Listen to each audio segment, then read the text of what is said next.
What's up, everyone? It's Dennis from Super Power Bros, and I'm bringing you today the deck profile that I've been looking forward to the most from this set, and it's going to be the Top Hat Sabo. And this cool guy here has the effect of, while he's holding a Dawn, once per turn during the opponent's turn, you get to protect one of your characters that has 5,000 power or more from being KO'd. And you do that by giving a minus 1,000 power instead of the guy actually dying or KOing. So your opponent would have to really KO a guy twice just to get rid of it from the board. So it's pretty good at keeping your guys alive. That's pretty much what he does. And let's see what we can do with him. I will admit to you right now that it's a bit difficult right now for him to do well in this meta. And let's just put it out there. It's because of that goddamn Sakazuki leader. He's holding this leader down, and so many others, to be honest. Because that deck just bottom decks everything way too easily. So for that reason, it's very hard to use his effect, because you can't protect things if they go to the bottom of the deck. But anyways, we're going to give this deck a go, and I'm going to show you what I decided to build here. It's pretty good against most other matchups, so I think with this starting build that you guys can start with and expand upon if you like, is something that'll one day top an event. So let's see what we got here. First up, starter card, 4 of the Nami. This is the one that moves Dawn, and you want 4 of hers because that way you don't have to actually move one of your standing Dawn onto the Sabo. You can just pass over a Dawn every turn that's already been rested to play a guy or something. So moving Dawn is definitely what you need in this deck. A lot of Namis. Up next, we're going to go the Revolutionary Army route. There's a way to play the deck without Revolutionary Army, but I've tried it time and time again, and it really can't get any wins, so I'm not going to try that again. Bello Betty. Betty is the one that will search for the rest of the Revolutionary Army guys, so got to put her at 4. She's your searcher. And she also searches Revolutionary Army cards that are on the black side of the deck because he's black and red. So let's look at the next card. We've got Otama, another 1-drop, mostly there for the 2k, but also the effect that might come up is to minus 2,000 power to a guy, because you do have decent KOing abilities in this deck. So minusing power helps you out a lot as well. Next up, the next Revolutionary Army girl, it's going to be Koala. Koala is really cool because on top of having a really nice 2k counter, she has the really good effect of minusing 3,000 power to a guy on play. And then her body on the board is not that bad either because she's 3,000 power, so you don't have to move that much Dawn afterwards just to attack with her. So yeah, another way to reduce power and then enhance your KOing effects for the rest of your guys. Next Revolutionary Army, Mr. Morley Yorley Borley. This guy, when attacking and he has 7,000 power, your opponent can activate blockers. So pretty good to just go through stuff or to really put pressure on your leader early on. Most of these guys, your Revolutionary Army characters have the effects of having them with 7,000 power. So that's why cards like Nami is really good to help move Dawn to them. So you're not really paying so much just to do their effects. Another example is this guy here, Lindbergh, the other top hat guy that I think has Sabo's hat on. So it must be his pet or something, like his pet chopper.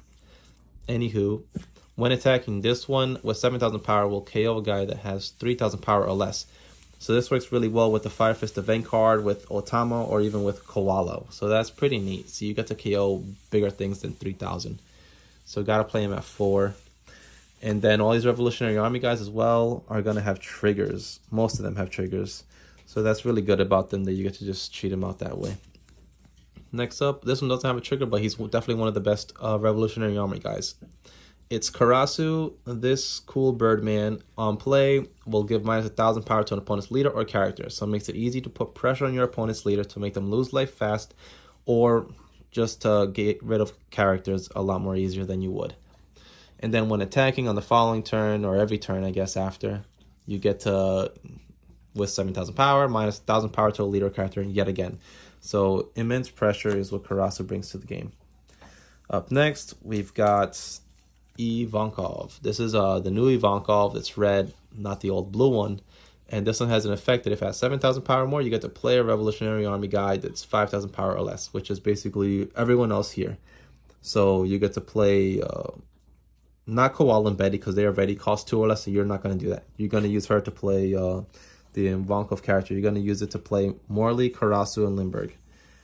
So that's a great way to play them for a lot less. Next up, we're going over to some black cards. This is going to be Borsellino. I found room for just 2 of them. And this is one of the best blockers in the game, as we all know. It has 1,000 power on the opponent's turn and can never be KO'd by effects. So he doesn't have to be protected by your leader. So what's good is that you can use your leader's effect to also protect somebody else, while Borsalino is always protecting himself, and then can be a blocker for someone else. So very good card.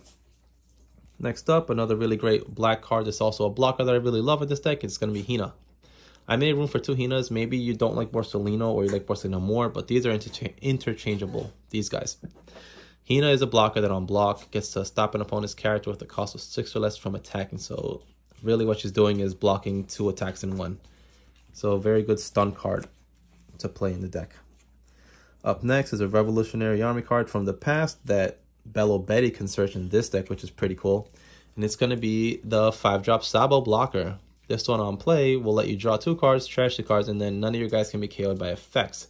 So that way your leader's effect isn't even necessary that turn, so then you don't have to even move a Dawnturf on him, because all your guys are already going to be protected. So that's pretty neat. So we play 4 Sabos, because again, he's searchable, and he gets you your cards that you need in your hand. And then the turns afterwards, he's also protected by your Sabo leader. One of the best cards that reminds me of the Nami effect that this deck I feel like should play at 4 of is the new Chaka. Chaka is a 5-drop also with the effect of holding a Dawn. You get to give 2 rested Dawns to your leader or one of your characters. So he does what Nami does, but a whole lot better because it moves 2.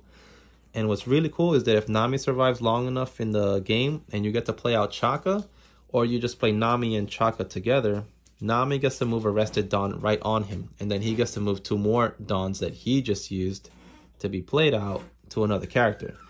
So there's a whole lot of Dawn movement in this deck, so it'll get a little tricky, and I know math is hard sometimes, but we got to do it.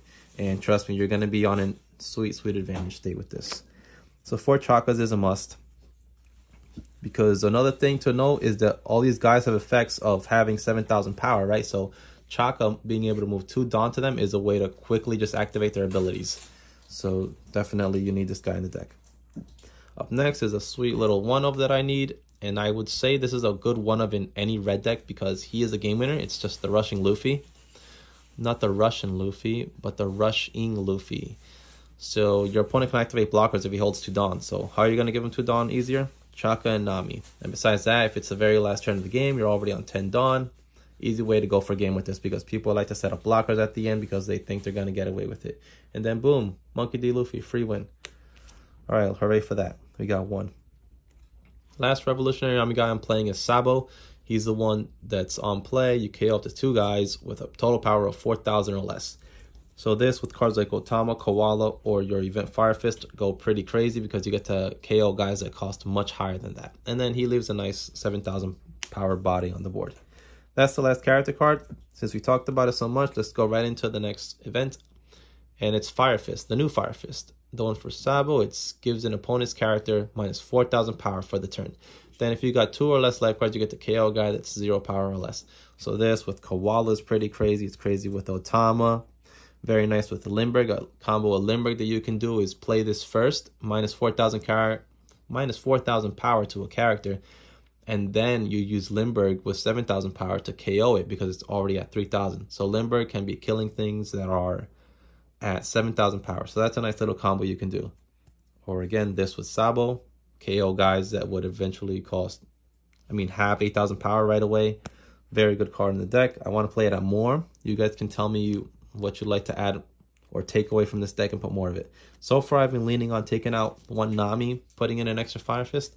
We'll see how that works. I will try that out soon. Last event. Going to be Emporio Energy Hormone. This is the counter card that up to 1 of your leader characters gains 3,000 power during the battle. So it's pretty good. You're going to protect whatever you use it on because it's something you play early on. And then you play a Revolutionary Army type character with 5,000 power or less from the hand. So that's going to be all of these characters. Emporio, Karasu, Limburg, and Morley. You don't want to play Koala or Bello Betty because they already cost less than 3. That'd be nonsense to do. But it's a nice thing to protect the guy, and you get to play these guys out. And then on the next turn, they're already ready to attack or use their effects or whatever you want with it. And pretty nice trigger to just play a Revolutionary Army character with 5,000 or less from the hand. So that comes up as well. Sometimes when your opponent sees 3 open Dawn, they will see, oh, they're going to use the hormone card, I'm not going to attack. So then, okay, let them. They just wasted their turn not attacking. You have extra life now, and then you could just discard it later on for one of your triggers, or for the Sabos that are here to use their effects to discard it. So it's not really ever a dead card in your hand. So that's the full deck profile. I'm going to make it neat for you guys so you guys can see the ratios a lot more better. So this is it, the full deck profile in sight for you guys with all the ratios. And I really think this leader is going to be really cool, and somebody can make this deck top. And this is a great starting point for that. And it might be me to make it top, but I might have to make a little changes. And some of those changes will be these cards that I'm going to talk to you guys about right now. And that's one that I already mentioned, is adding an extra Fire Fist. This is something that can easily be put in the deck for, let's say, a Nami. We don't need all the 4 Namis. You can just go 3 on that. We can take out an Energy Hormone card. For another event you might want to swap out is if you want to play a more protective route. There is Radical Beam, another card that can be put into the deck if you hate the Hormone card. Maybe that's not the way you want to play the deck. And another one was the Borsalino, swapping it out for Hina's, because I think Hina does so much work for the deck that I wanted to bump it up even more. So that's another really good go. And there's some other Revolutionary Army cards that I chose not to play. One of them being that Kuma card that costs 2, that KOs at 2 costs. That to me is only good in the Betty leader deck. It's not really that strong in this particular build of mine, that is the Sabo. So another one that you might want to try out is Inazumo, that says if you have a character with 7,000 power or more, other than this character, it'll gain Rush. That's not good in this deck because this thing only gets really powerful because of Betty's effect. You'd have to stack way too much Dawn on this guy just to make that happen. So we're not going to even try that. Maybe you guys can make it work. Just a thought. Another cool card to look at was the 4,000 Brick Fist. Was something that you might want to put in instead of the Energy Hormone card. It's another really great way to boost yourself. So it's 2,000 power to a character or leader. Then you KO one of your opponent's characters with 2,000 power or less, which is really good because a lot of you guys reduce power on things. So we've already talked about that with the Fire Fist cards. So very good. And also good to power up your Limburg, Karasu, Emporio, or Morley, because they'll gain their effects once they have 2,000 power plus. And that's pretty much it. One more joke card that you might want to add, because I do play the Luffy and it's a Sabo deck. You might want to be crazy and try putting Ace in here. I've tried it, but he's just been so bad to me that I didn't want to put him in. But it's a bit, if you want to do it for funsies, I say go for it. He does double attack. You could protect him every turn so he can keep on trying it. That's just a thought if you want to squeeze him in somewhere, just so you play the 3 brothers. Well, that's the deck profile. Thanks for watching, guys. We'll have plenty of more to come. Let me know in the comments what you think, any changes that you might want to make to it. Let me know if you like it or hate it. And peace. See you on the next one.